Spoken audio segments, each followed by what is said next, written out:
Good evening, listeners. It has been quite a gap since our last episode, and I hope all of you are doing well. In this episode, we will delve into the 40th chapter of Thirukural, which falls under the Porul category. This chapter is titled Kalvi, which means education, and is the second Adhigaram under Porul category. It explains the greatness and importance of education in a human's life.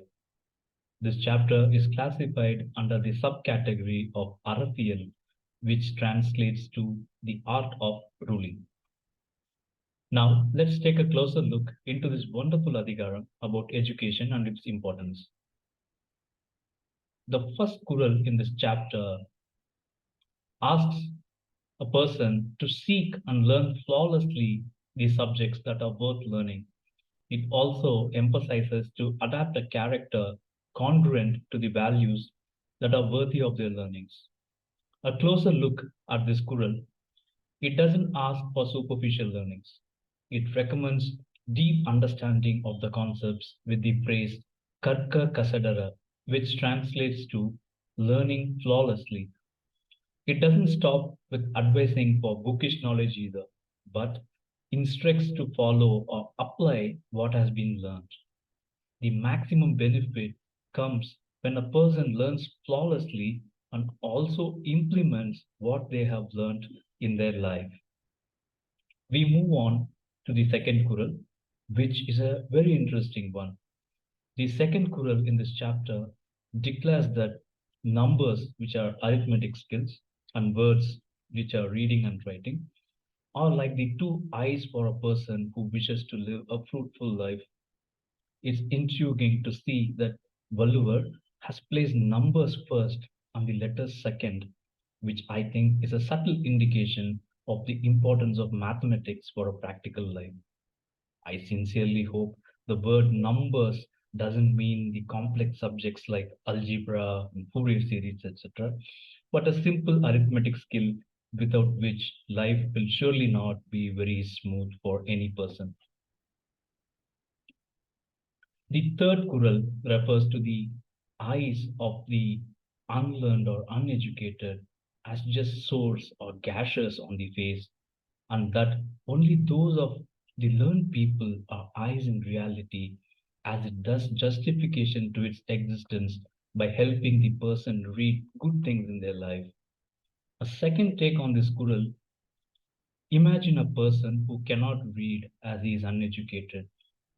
Does his eyes serve him well and full? The answer is a big no.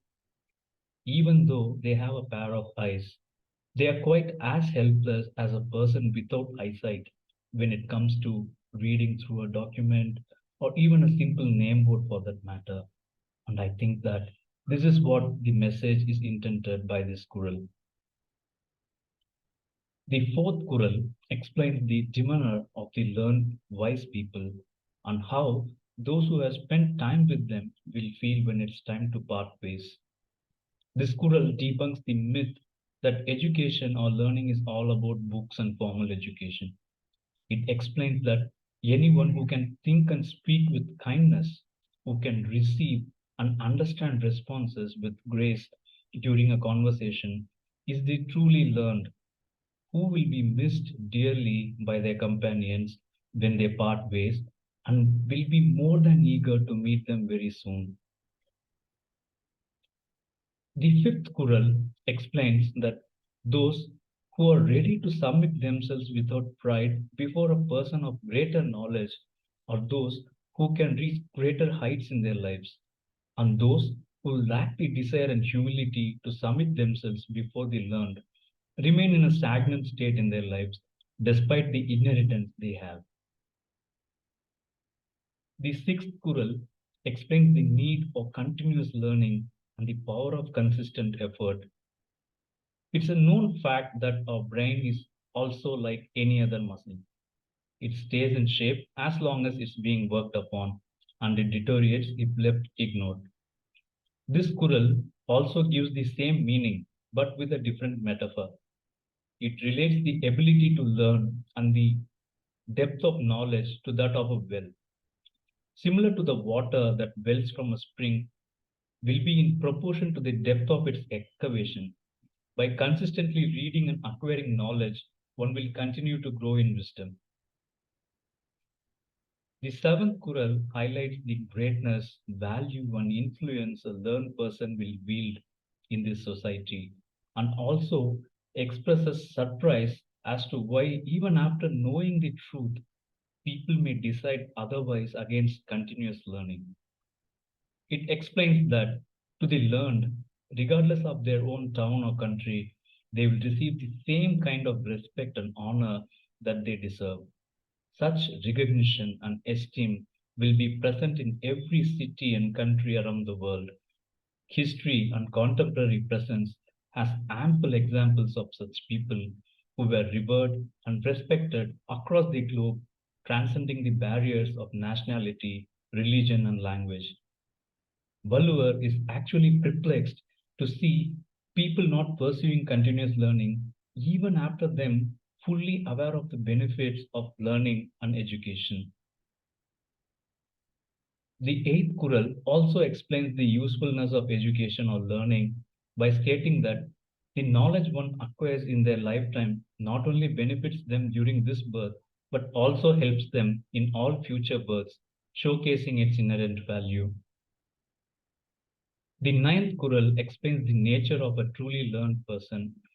It says that while witnessing that the world derives bliss from the knowledge that brought bliss to themselves, the learned will develop an even greater desire to continue learning. And at last, the tenth Kural informs the true nature of knowledge or learning by stating that knowledge is the only wealth that doesn't diminish. Such exceptional wealth is unmatched by any other form of riches in the world.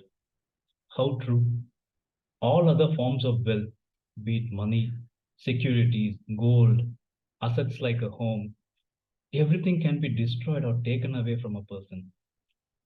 But even after losing everything that are materialistic, a person, if having knowledge, can bounce back and regain all of it. However, if a person has all the materialistic possessions but still lacks learning, whatever they have will be gone in a matter of time. So, the underlining message is that since it cannot be destroyed or diminished by any other force on earth, knowledge can alone be considered as a true wealth. Now it's time for my favorite pick from these 10 gems of wisdoms. My favorite pick is the fifth Kural. This Kural emphasizes humility as the first and foremost quality expected in a learner. A person may be talented by birth, can have tremendous brain power, but if they don't have the attitude to empty their cup before filling it with new content, their abilities are of no use. Also, such people who refuse to submit themselves to a person of higher knowledge and wisdom, no matter what their current status is, they can never reach better heights in their lives. The moment somebody thinks that they know everything, that is the end of their learning and end of their progress as well. However, on the other hand, even if a person is of average capability but has humility and obedience, that average person, through their consistent effort, their will to learn, and the humility to empty their cups for acquiring new knowledge, will reach greater heights. With this, we conclude our fourth episode. I'm eager to connect with you in the next episode very soon. Until then, stay curious and stay connected.